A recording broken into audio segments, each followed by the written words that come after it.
Good peachy 15th, folks. Oh, we got some peaches today. Yes, we do.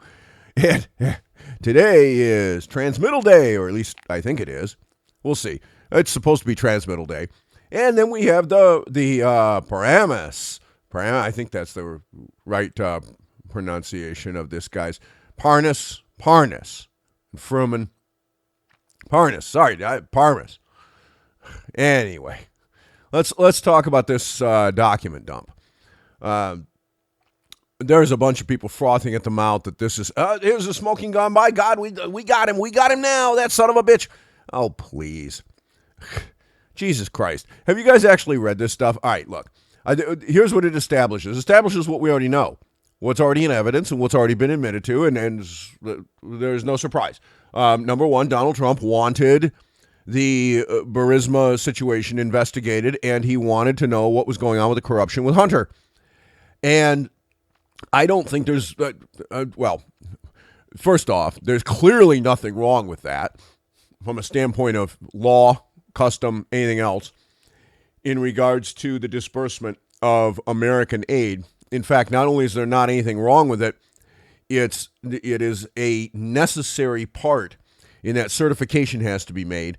And yes, I know the various schools of the State Department have said that, Ukraine had been complying and they were going to blame. Folks, listen, I don't care what someone in the State Department says. The president is certainly entitled, because he is the person in charge of foreign policy, to determine on his own whether or not those representations are true. And if he doesn't think they are, then he has the right to look into it. And I understand that there's people on the other side of the aisle who think that that's not true, just like they were also concerned about President Obama sending $1 billion in change in unmarked, out of sequence, $100 bills to Iran on pallets on transport planes. You know, would you people please pull your head out of your fucking ass? All right, I mean the hypocrisy is just stunning. On the one hand, we have a president who literally gave away $1 billion in American cash, and incidentally, for those of you that claim that was Iran's money and that they had a right to get back, that is not the sanctioned funds, the frozen funds that were lifted and were being held in various institutions and couldn't be accessed.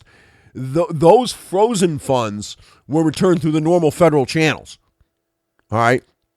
That was about $150 billion. That was not $1 billion and change. That was about $150 billion. And that was not returned in cash. No. This was essentially a bribe. And you can state it any way you want. The fact of the matter is, it was returned in such a form and fashion that it was untraceable on purpose where it went and what it was used for, because it was intentionally sent not only in cash, in hard currency, as opposed to through SWIFT or whatever, but in addition, it was out of sequence, unmarked bills. So there was no way for anybody to determine, and I'm sure they didn't bother to log the serial numbers. So there was absolutely no way to determine what was done with the funds once they got there. And that was done on purpose by President Obama, and there was not one peep of screaming from the so-called anti-war left about that. So would you just shut up when it comes to this? Because it's bullshit. All right, now let's talk about the other aspects of this, because there are actually some kind of interesting things. These two guys have a huge credibility problem, in that you have to wonder about whether or not they're just trying to buy their way out of jail, because both of them are in a little bit of trouble. And that trouble, it has to do with corruption that has absolutely nothing to do with the 2016 presidential election. It is other deals that they were involved in that are under U.S. law facially appear to be illegal. It's why they got arrested. Then we have, however, this whole thing about Yovanovitch. Is Yovanovitch all pissed off about being surveilled and followed? Well, it looks like she is. She's rather upset. Yovanovitch, may I remind you, was also the one who was blocking visas from Ukrainians that wanted to come to the United States to offer evidence about corruption to the United States Congress. In other words, there were people in Ukraine that wanted to come to the U.S. Now, to travel to the U.S. from the Ukraine, you have to have a visa, which means you have to go to the consulate, get one. And that goes through a review process. And the allegation that has been raised is that Yovanovitch was blocking these people from getting visas to come to the United States to meet with American representatives for the purpose of transmitting to them information that implicated people in the U.S. who were tampering in the Ukraine. So it seems to me, doth protest too much. We seem to have plenty of triple zeros that think they're 007s, as a friend of mine has been known to say, that running around with their hair on fire, claiming that this person is a bastard and that person is a bastard, and this evil SOB was following me and was tracking what I was doing. And oh, by the way, at the same time, I'm preventing somebody who claims to have corruption information from bringing it to the United States and directly transmitting it, essentially trying to force them to bring it into my office where I can do whatever I want with it, including spike it. No. Okay? So the whole palace intrigue thing doesn't impress me here. And frankly, I don't think that this so-called new information adds much to the conversation. But, the breathless crazies on the left that are all up in arms and their hair's on fire. Oh, my God, we've got him now. No, you don't. But let's go ahead and get this thing over here, and we'll see what the Senate comes up with for rules. I think that one of the more interesting pieces of information that has come out is that there's now Senator Cruz has said that if the House and Democrat Senate members want to call witnesses, that they essentially should be able to play tit for tat. In other words, if the House wants to call a witness, they want to call Parnas or whatever, then the Senate Republicans should be able to call Hunter Biden, or they ought to be able to call Joe, or they ought to be able to, basically back and forth. Oh my God, you want to talk about a circus? That would be a circus. So if this is where they want to go, let them go that way.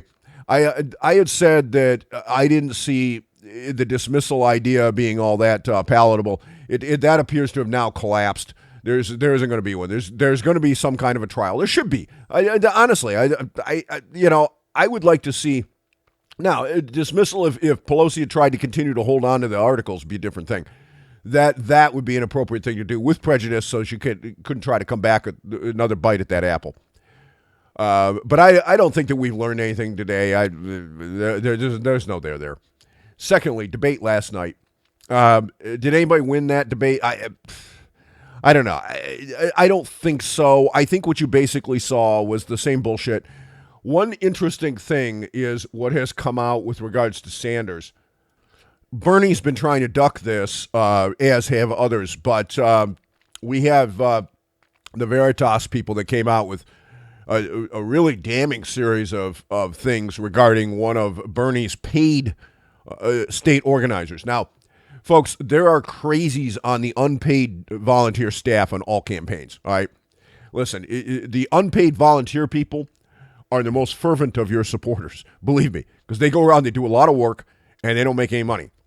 This guy, on the other hand, is in the FEC reports as a paid staffer.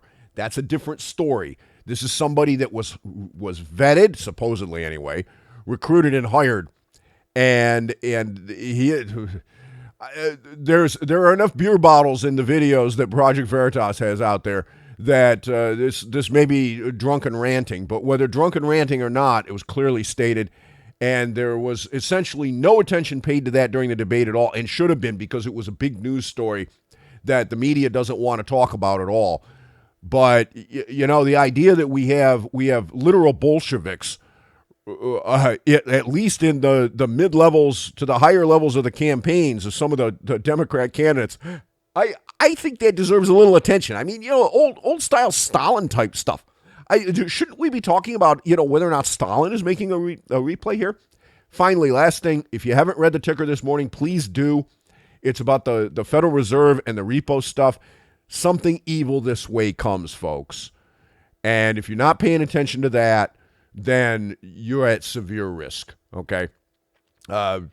Anyway, that's what I got for today. You have a good one. I'm your ticker guy. And keep your chin up. The game's afoot.